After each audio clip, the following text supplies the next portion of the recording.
మీరు ఏం చెప్తారు, ఎవరు గెలుస్తారు? నేను అప్పుడు ఒకటే చెప్పా, ఇప్పుడు ఒకటే చెప్తున్నా, అక్కడ గెలిచేది వంగా గీత గారే పక్కా. బట్ ఆవిడ 8,000-15,000 ఓట్లతో ఓడిపోతుంది, పవన్ కళ్యాణ్ గెలుస్తాడు అనేది చాలా సర్వేలు చెప్తున్నమాట. ఓకే, సర్వేలు చెప్తున్న మాట, రిజల్ట్స్ కాదు కదా. 4వ తారీఖున తెలుస్తుంది కదా. ఓకే, సో బిఫోర్ చాలా గవర్నమెంట్స్ చూశారు కదా, జగన్ గారి గవర్నమెంట్ పట్ల మీకు సదాభిప్రాయం ఉంది, మంచి చేస్తున్నాడు, ఇంకా మంచి చేస్తాడు అని అనుకుంటున్నారు కదా. చాలామంది ప్రజలు అభివృద్ధి జరగలేదు, సంక్షేమం ఒక్కటే చేశారు, అసలు డెవలప్మెంట్ లేకుండా పోయింది, రాష్ట్రానికి అసలు రాజధాని ఏది అని అడిగితే ఆన్సర్ లేదు, మేమేం చెప్పుకోవాలి అని ఒక ఆవేదన చాలామంది యంగ్స్టర్స్లో ఉంది ఎస్పెషల్లీ. అవును, దానికి మీరిచ్చే ఆన్సర్ ఏంటి? పరిపాలన ఆయన చేపట్టి కరెక్ట్గా ఆయన పరిపాలించింది ఎన్ని సంవత్సరాలు, ఎన్ని రోజులు, ఎన్ని నెలలు, ఎన్ని గంటలు, ఎన్ని సెకండ్లు. మిగతా వాళ్ళు పరిపాలించింది ఎన్ని రోజులు, ఎన్ని సంవత్సరాలు. అప్పుడు వాళ్ళు ఒక ప్రాంతం మీదే దృష్టి సారించి అక్కడ కూడా ఇంత డెవలప్ చేస్తాం, అంత డెవలప్ చేస్తాం అని చెప్పి బొమ్మలు బాగా చూపించి అప్పుడు ఎంత అల్లకల్లోలం జరిగిందో మన అందరికీ తెలుసు. కానీ ఈయన మీరన్న రాజధాని విషయానికి వస్తే, ఒకటి కాదు, అభివృద్ధి అనేది అన్ని చోట్ల జరగాలి, అభివృద్ధి అనేది ప్రతి వైపు నుంచి ఉండాలి ఒక రాష్ట్రానికి, అప్పుడు ఆ రాష్ట్రం ఇంకా అభివృద్ధి చెందుతుందనేటువంటి ఒక సదుద్దేశంతో ఈయన 3 రాజధానులు ప్రకటించారు. ఒక్కో చోట నుంచి కొన్ని కార్యక్రమాలు చేపట్టి ఆయన పరిపాలిస్తాను అని చెప్పారు. సో దానివల్ల ఏమవుతుంది, ఒక ప్రాంతం రాజధాని అనగానే ఆ చుట్టుపక్కల ఉన్న వాళ్ళు ఎంతమంది కోటీశ్వర్లు అయ్యారో మనం చూసాం. సో మూడు ప్రాంతాల నుంచి ఒక పరిపాలన అనేటువంటిది చేపడితే అక్కడున్న చుట్టుపక్కల ప్రాంతాలు వాళ్ళకి ఎంత అభివృద్ధి జరుగుతుంది, ఎంత మేలు జరుగుతుంది, ఎవరైతే అనుకుంటున్నారో ఇప్పుడు మాకు అభివృద్ధి అని, ఖచ్చితంగా జరుగుతుంది కదా. అంతే కదా. అండ్ ఇంకోటి ఏం అడిగారు పాయింట్ నన్ను ఇందాక? యంగ్స్టర్స్ చాలా మంది. Youngsters, yes. ఇప్పుడు అదే అంటున్నా, ఎన్ని కంపెనీస్ వచ్చాయి ఆంధ్రప్రదేశ్కి, మరి అంతకుముందు ఉన్న వాళ్ళు నాకు తెలిసి కియా ఒకటి చెప్పుకుంటున్నారేమో, అంతే కదా. సో అంతకు మించి నేను ఎక్కడ ఏమీ వినలేదు. మరి అంటే నాకు తెలిసినంత వరకు కంపెనీలన్నీ కూడా టీడీపీ హయాంలో బాబు గారు తెచ్చినవి, జగన్ గారు తెచ్చినవి, స్థాపించినవి, ఆయన హయాంలో కంప్లీట్ అయినవి అసలు ఏమీ లేవు అనేది ఒక సింగిల్ మార్క్ క్వశ్చన్ అంతే. ఓకే, ఇప్పుడు తెచ్చారు, మరి అప్పుడు ఎందుకు చెప్పలేదు? ఓకే, తెచ్చింది మీరే అని మీరు క్లెయిమ్ చేసుకుంటున్నప్పుడు మరి మీరు చెప్పుకోవాలి కదా. నేను ఎక్కడా వినలేదే, ఒక్క ప్రచారంలో కూడా బాబు గారు చెప్పడం వినలేదు, ఆర్ పవన్ కళ్యాణ్ గారు చెప్పడం వినలేదు. ఓకే, మేము ఇన్ని కంపెనీస్ తీసుకొచ్చామని చెప్పి చెయ్యకుండా చేసామని ఎందుకు చెప్పుకుంటున్నారు? Okay, right. శ్యామల గారి గతంలో పవన్ కళ్యాణ్కి నేను వీరాభిమానిని అని అన్నట్టు గుర్తు నాకు, నిజమేనా? వీరాభిమాని అంటే నా ఫేవరెట్ హీరో అయితే మహేష్ బాబు గారు. నేను చాలా ఇంటర్వ్యూస్లో చెప్పాను, చాలా ప్లాట్ఫామ్స్లో చెప్పాను. ఎస్, నాకు పవన్ కళ్యాణ్ గారు ఏంటంటే ఒక డిఫరెంట్ స్టైల్, ఒక డిఫరెంట్ ట్రెండ్ సెట్టర్. ఆ రకంగా నేను అభిమానిస్తారు డెఫినెట్గా. ఎస్. ఇప్పటికీ అదే ఒపీనియన్తో ఉన్నారా, మారిందా? వృత్తి వేరు, ప్రవృత్తి వేరు శ్రావణి గారు. అంటే సినిమాలు వేరు, రాజకీయాలు వేరు కదా డెఫినెట్గా. సో ఆ రెండింటిని మనం కంబైన్ చేయలేం. ఎస్, ఈ రోజుకి కూడా as a star, yes I agree, ఒక different style, trend setter, super. But ఇక్కడికి వచ్చేసరికి రాజకీయాలు కదా, మంచి కదా మాట్లాడాలి, మంచి కదా చేయాలి. That is different, it is totally different కదండి. అంటే రాజకీయాల్లో పవన్ కళ్యాణ్ గారి పాత్ర పై మీ ఒపీనియన్? నేను ఇంకా ఏం చూడలేదు. అఫ్కోర్స్ గెలవలేదు ఇప్పటివరకు ఒకసారి కూడా. ఇప్పుడు గెలిస్తే ఏమైనా బాగా చేస్తాను, లేదంటే నా స్టైల్ చూపిస్తాను రాజకీయాల్లో, నేనేంటో చూపిస్తాను అని అంటున్నారు. బట్ ఇప్పటి వరకు తన డెసిషన్స్, తన ప్రయాణం అంతా చూశారు కదా. What is your feel on Pawan Kalyan? ఒకటే మాట చెప్తా, రాజకీయాలు అంటే ఆవేశపడ్డం కాదు, రాజకీయాలు అంటే అరవడం కాదు, రాజకీయాలు అంటే సాయం చేయడం అనేది నేను నమ్ముతా. అంటే నా డెఫినిషన్ టు పాలిటిక్స్. సో నేను ఇప్పటివరకు ఆయన్ని ఆవేశపడ్డం చూశాను, ఆయాసపడ్డం చూశాను. ఆయాసం కూడా పడ్డారా? పాపం అంతా ఎంత అరుస్తారండి ఆయన. సో ఆన్ స్టేజ్ అంటే పొలిటికల్గా మాట్లాడుతున్నాను నేను, చూశాను తప్ప ఎప్పుడు నేను సాయం చేసింది నేనైతే ఎక్కడ చూడలేదు. అంటే ఇప్పుడు అలా మీరు సాయపడడం అంటే ఒక పార్టీ అధికారంలోకి వస్తే మా పరిపాలన చేసి చూపిస్తాము, మమ్మల్ని గెలిపిస్తే మేము చేసే అభివృద్ధి చూపిస్తామంటారు. ఇప్పుడు ఆయన గెలవలేదు ఇప్పటి వరకు, ఆయన పార్టీ అధికారంలోకి రాలేదు, పొత్తులో ఇప్పుడు వస్తున్నారా? పొత్తులో ఇప్పుడు పోటీలోకి దిగారు కదా, దిగారు. యా, సో కూటమి వస్తుంది, అధికారంలోకి మేమే వస్తున్నామని చెప్తున్నారు. మీకు నమ్మకం కలగట్లేదు ఎక్కడ కూడా? నేను అంటే మాట్లాడితే మళ్ళీ నన్ను కామెంట్ లో తిట్టుకుంటారు కానీ ఆల్రెడీ అయిపోయింది. నేను ఒకటి చెప్తానండి చాలా స్ట్రైట్ గా. ఒక చోట నేను ఈ ఊర్లోనే చదువుకున్నానంటారు, ఒక చోట ఇది నా సొంతూరు అంటారు, ఒక చోట నేను ఇక్కడే పెరిగాను, నా డిగ్రీ ఇక్కడే అయిందంటారు, ఒక చోట నేను 10th తప్ప ఏం పాస్ అవ్వలేదు అంటారు.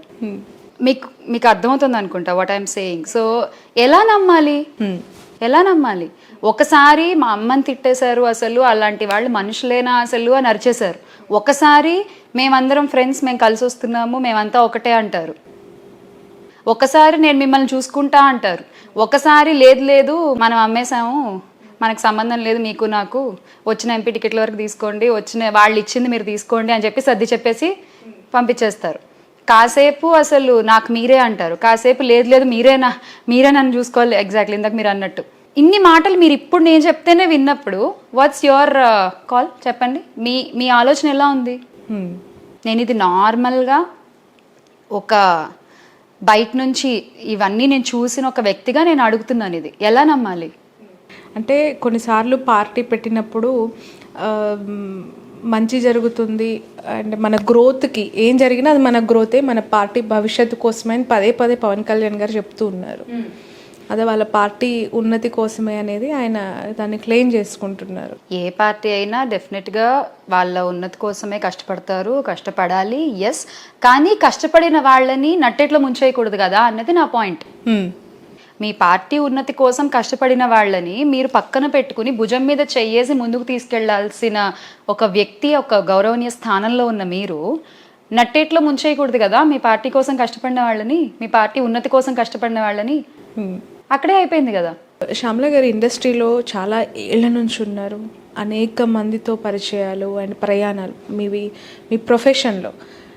మీరు ఈ పార్టీకి సపోర్ట్ చేయటం వల్ల ఎలా నష్టపోయారు మీ మాటల్లో? ఎందుకు అంటే గతంలో కూడా నేను ఇంటర్వ్యూ చేసినప్పుడు పోసాని లాంటి వాళ్ళే చాలా ఎమోషనల్గా మాట్లాడారు. చాలామంది ఆర్టిస్టులు కూడా చెప్పారు మాకు అసలు అవకాశాలు లేదు, జగన్ గారిని సపోర్ట్ చేసినందుకు మమ్మల్ని చాలా ఇబ్బంది పెడుతున్నారు.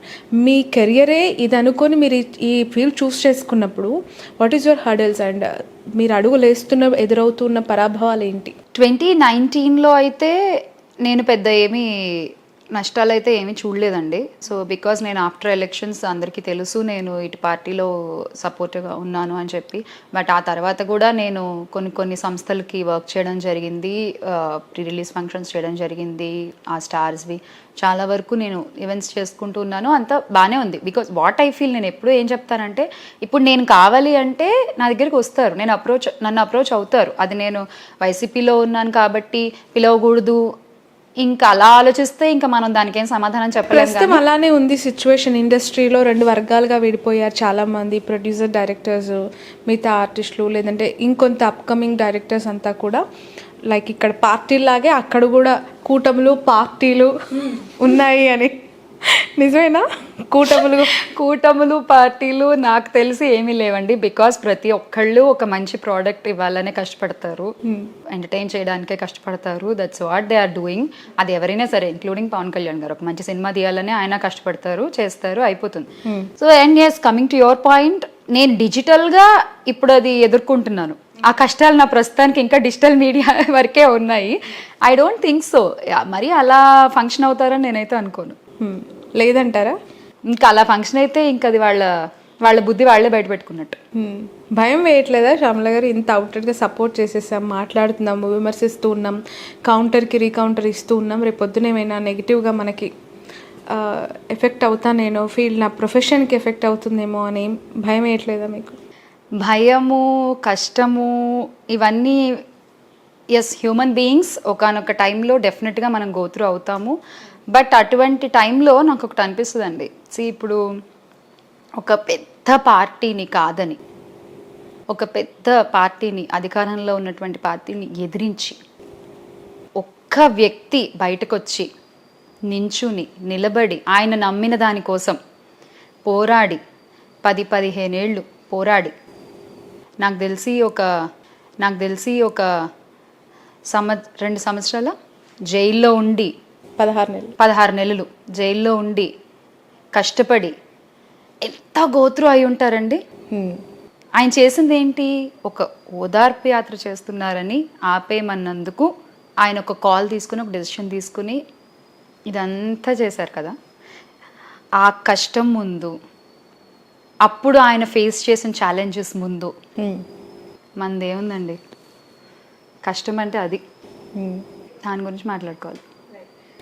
జగన్ గారి ఈ పరిపాలన బాగుంది అని అన్నారు కదా, ఎస్పెషల్లీ మీరు అంటే కమిట్మెంటు, మాట ఇస్తే తప్పడు, ఇవి ఓకే.